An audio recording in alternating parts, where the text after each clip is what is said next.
Here we are at the end of April. Testing is over. The weather is getting warmer, which means students are getting excited about summer. So, today I would like to expand a little bit more on last week's topic of discussion. Last week, I chatted with Christine from Reading Teacher Buzz, and she gave us so many great ideas for activities that can be used year round. But we talked specifically about how you can use them toward the end of the school year. Today, I'm going to build on those ideas with a few of my own and some others from some teacher friends of mine. So stay tuned. Welcome to Upper Elementary Simplified, the podcast where busy and overwhelmed teachers find thoughtful ideas to get students engaged in meaningful learning experiences. Hi, I'm Danna Rodebush, former fifth grade classroom teacher and founder of Teacher Tech Studio. I'm here to share practical tips and strategies that will help you grow as an educator. If you are a tired upper elementary teacher searching for ways to cut down your planning time while boosting student engagement, you are in the right spot. Are you ready? Let's simplify. Hello, and welcome back to another episode of the Upper Elementary Simplified podcast. So, like I said in the intro, in this episode, I am sharing some submissions that a few of my teacher friends sent me, where they tell all about one of their favorite end of year activities. Each of the clips are super short, so I'm just going to play them all back to back straight through, and then I will come back at the end after they are all over. So, see you on the other side. Hey, this is Kristen Higdon from All That Teacher Sparkle.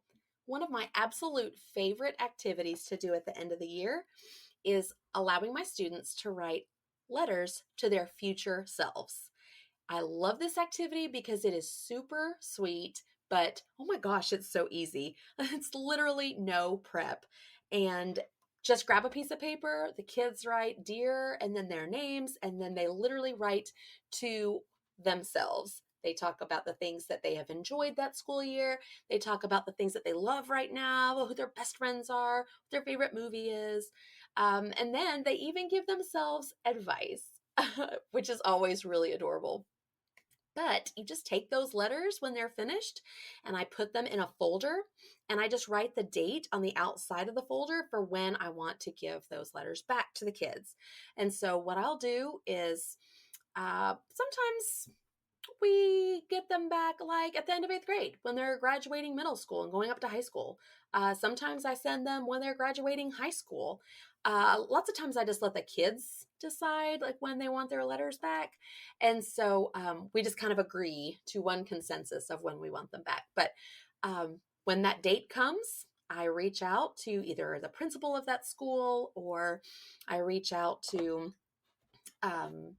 like guidance counselor, that kind of thing. I have even done like home addresses and just mailed them. So that works too. But it's just such a fun way to end the school year. And so I really love that activity. But if you're looking for more activities, I have a blog post about 10 end of year activities. It's on www.allthatteachersparkle.com. So check that out. And I also have in my TPT store an entire survival pack for how you can make it through the last week of school. So check that out.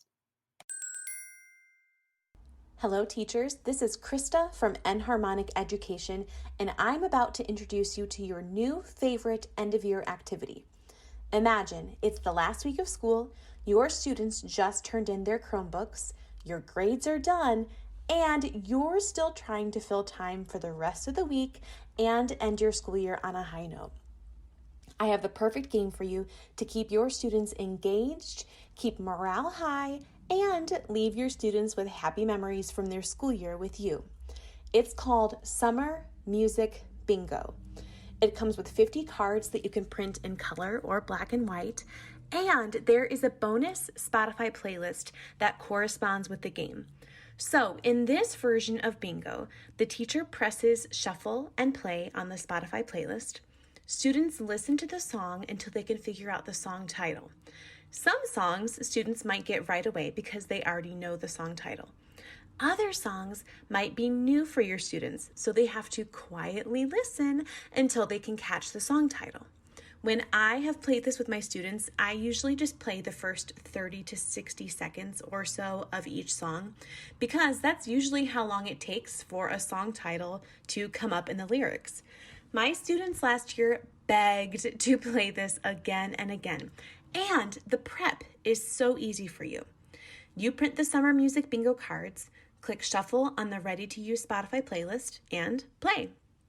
This resource went viral on TikTok last May, and I've had hundreds of teachers tell me that it was a lifesaver at the end of last school year.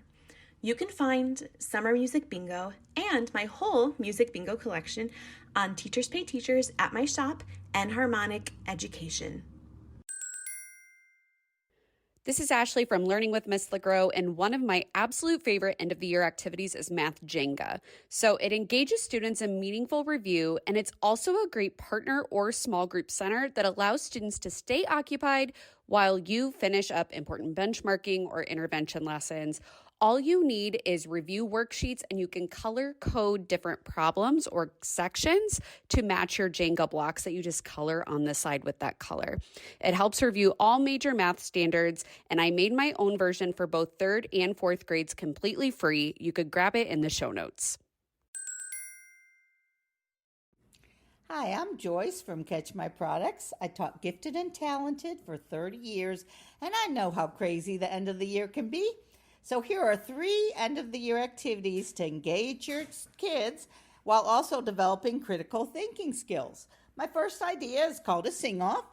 And what you do is you put your kids into groups. I usually put them into 3 groups, depending on the numbers. If you have more kids, you may want to do 6. Just 5 in a group is pretty good. And what you do is you give them a topic. For example, you could say colors. And so what the team will brainstorm, and they'll write down all the songs they can think of that use color words. Then when it's time for the sing-off, you go from group to group, and they've got to all sing a song that has colors in it. If a group's color song has been chosen already, they can't sing it.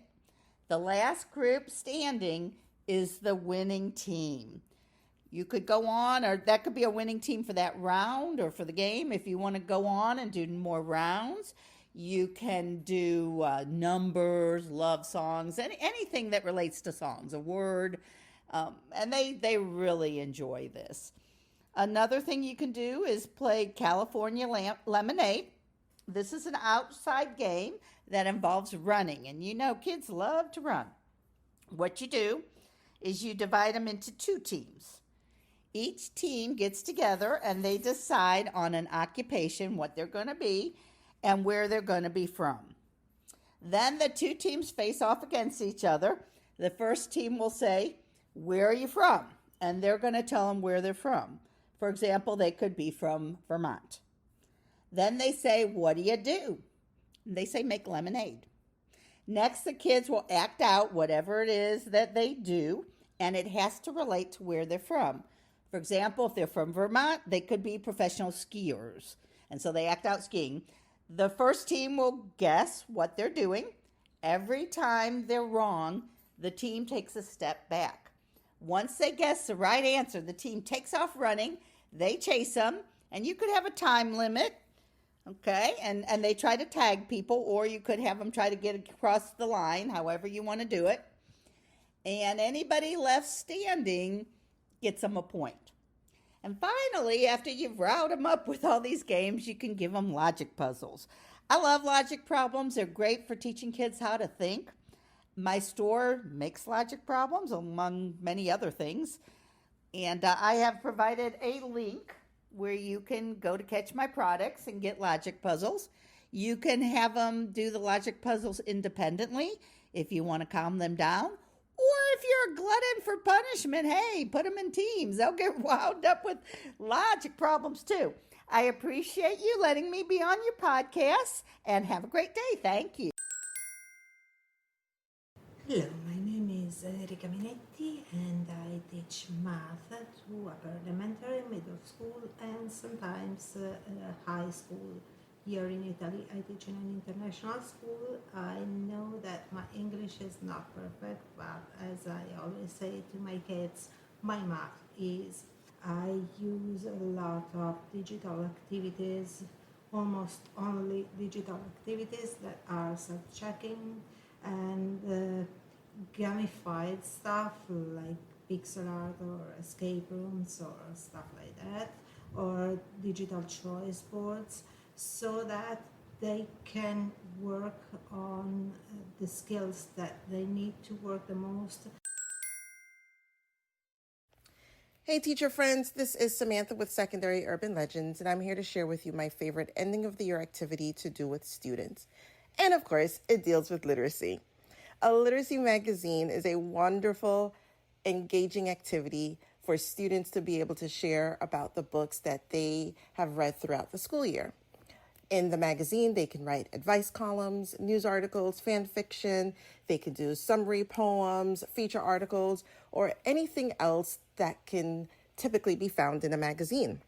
Even better, not only are they writing and publishing and revising, they can do this on Canva and therefore integrating technology. Why Canva? Number one, it is free for teachers and students. And number two, it is so intuitive. There are templates ready to go for students, and the more creative ones can start their own magazine template on their own.